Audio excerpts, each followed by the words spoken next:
वैसे तो विद्युत को किसी भी बात से ज्यादा फर्क नहीं पड़ता था, पर आज न जाने क्यों उसके दिल में एक अजीब सी हलचल है, ऐसी फीलिंग जिसे वो समझा नहीं सकता।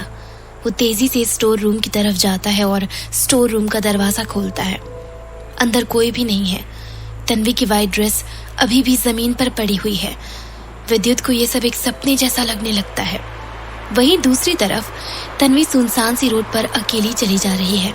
उसकी रेड ड्रेस उसके चेहरे पर छुपे दर्द को छुपा तो ले रही है, पर उसके दिल में उठ रहे दर्द का क्या? वो क्या करे जो कुछ देर पहले विद्युत ने उसे दिया है। उसके चेहरे का मेकअप भी कुछ बिगड़ गया है। रोड पर चलते चलते उसे खुद नहीं पता था कि अब उसे कहाँ जाना है।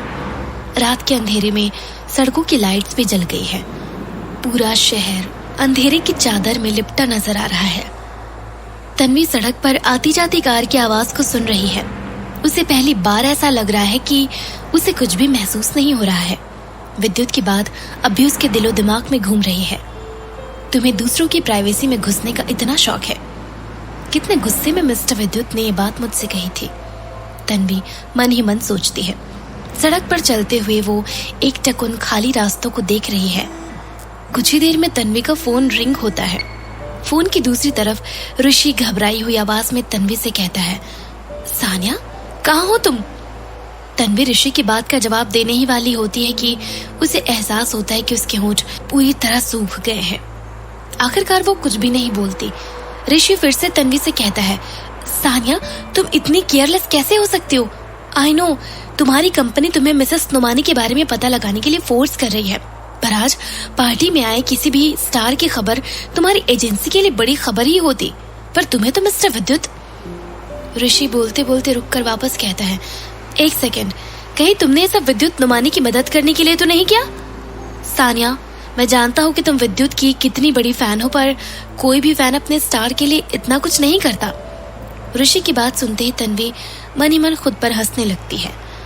सबको लगता है कि वो बस विद्युत नुमानी की सबसे बड़ी फैन है, पर कोई ये नहीं जानता कि तन्वी के लिए विद्युत कितना मैटर करता है। 8 साल पहले जब तन्वी अपनी जिंदगी के सबसे मुश्किल दौर से गुजर रही थी, तब विद्युत ही उसकी बेरंग सी जिंदगी का एक खूबसूरत हिस्सा था। उस वक्त विद्युत तन्वी को नहीं जानता था।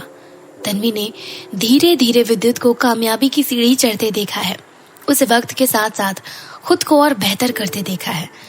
तन्वी को एहसास होता है कि शादी की डील शायद उसने विद्युत से सिर्फ इसीलिए करी ताकि वो खुद विद्युत के साथ रह सके।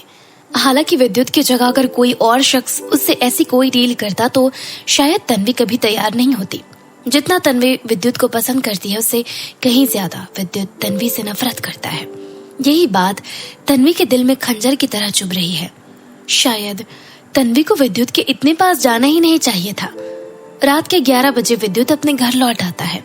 अपनी कार को घर के बाहर खड़ा करके वो सीधे बेडरूम की तरफ जाने के लिए उतरता है। अब तक तो वो घर आ ही गई होगी। विद्युत मन ही मन ये सोचते हुए अपने आगे की सीट पर रखे गिफ्ट बॉक्स को लेकर घर के अंदर चला जाता है। विद्युत के आते ही इसकी केयर टेकर उसे ग्रीट करती है। अपनी जैकेट निकालते हुए विद्युत केयर टेकर से पूछता है, क्या तन्वी सो गई? केयर टेकर हैरान होकर विद्युत की तरफ देखते हुए उससे कहती है, पर मिस तन्वी तो अभी तक आई ही नहीं। विद्युत केयर टेकर की बात सुनकर एकटक वहीं खड़ा रह जाता है। तन्वी अभी तक घर नहीं आई? कहीं वो सुमित अरोड़ा की पकड़ में तो नहीं आ गई? जैसे ही ये बात विद्युत के दिमाग में हिट करती है, वो अपनी जैकेट वापस पहनकर बाहर जाने लगता है। उसे बाहर जाता देखकर केयर टेकर उससे पूछती है, आप कहाँ जा रहे हैं? मुझे कुछ जरूरी काम है, विद्युत जवाब देता है। हाँ में सर हिलाते हुए केयर टेकर विद्युत को रोकते हुए कहती है, मुझे आपको कुछ बताना है। दरअसल मिस तन्वी ने फोन करके आपको कुछ बताने के लिए कहा है। केयर टेकर की बात सुनकर विद्युत चलते चलते रुक जाता है और पलटकर केयर टेकर से पूछता है, क्या कहा तन्वी ने? केयर टेकर इधर उधर देखने लगती है। विद्युत गुस्से से उससे दोबारा पूछता है, मैंने तुमसे कुछ पूछा है। केयर टेकर विद्युत के गुस्से को भांपते हुए उसे फौरन जवाब देती है, अगर आप तन्वी को ढूंढने जा रहे हैं तो। इतना कहते कहते केयर टेकर रुक जाती है। विद्युत फिर केयर टेकर को गुस्से से देखते हुए पूछता है, तन्वी ने तुमसे क्या कहा, तुम वो बताओ। केयर टेकर हिम्मत करते हुए विद्युत से कहती है, मिस तन्वी ने फोन पर कहा कि अगर मिस्टर विद्युत को ये लगता है कि मैं हर वक्त उनकी प्राइवेसी में दखल देती हूँ तो आज के बाद उन्हें इस बात की चिंता करने की कोई जरूरत नहीं पड़ेगी। आगे से मैं उन्हें परेशान नहीं करूंगी। ये सुनकर विद्युत बिल्कुल शांत हो जाता है।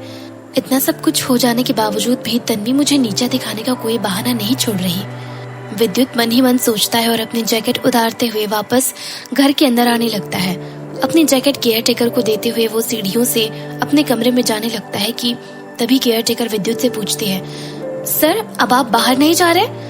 विद्युत बिना कोई जवाब दिए सीढ़ियों से ऊपर चला जाता है। अपने कमरे में पहुंचकर वो अपने हाथ में लिए गिफ्ट को कुछ देर देखकर टेबल में रख देता है। कुछ देर बाद अपने बैग से फिल्म के स्क्रिप्ट निकालकर वो उसे पढ़ने की कोशिश करने लगता है, पर असल में उसे अभी भी कांपती तन्वी बार बार याद आ रही है। स्क्रिप्ट को हाथ में पकड़े हुए विद्युत को रियलाइज होता है कि उसके बदन से अभी भी तन्वी की खुशबू आ रही है। एक नजर वो अपने बड़े से बेड की तरफ देखता है।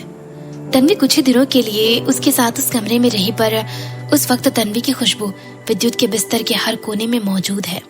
विद्युत खुद में तन्वी की खुशबू को समेटना नहीं चाहता। ये सोचकर विद्युत नहाने चला जाता है। जरूर मुझे ये बेचैनी मेरी ड्रिंक में मिलाए गए ड्रग की वजह से हो रही है। खुद को समझाते हुए विद्युत अपने बेड पर आकर लेट जाता है। पूरे कमरे में सन्नाटा है। कुछ ही देर बाद करवट बदलते हुए विद्युत की नजर अपने बेड पर पड़े बाल पर पड़ती है। ये तन्वी का ही है। विद्युत फौरन अपने बेड से उठकर अपने फोन से किसी को कॉल करता है। यहाँ बस इतना ही। आगे की कहानी जानने के लिए सब्सक्राइब करें पॉकेट एफएम चैनल को और बेल क्लिक करके अगले एपिसोड का नोटिफिकेशन पाएं। लेकिन आप सारे एपिसोड अभी सुनना चाहते हैं तो डाउनलोड करें हमारा pocket FM app. Link description में है, जहां आप पाएंगे इस शो के सारे एपिसोड्स और साथ ही इसके जैसे और भी बेहतरीन शोज। तो देर किस बात की, अभी डाउनलोड करें पॉकेट एफएम ऐप।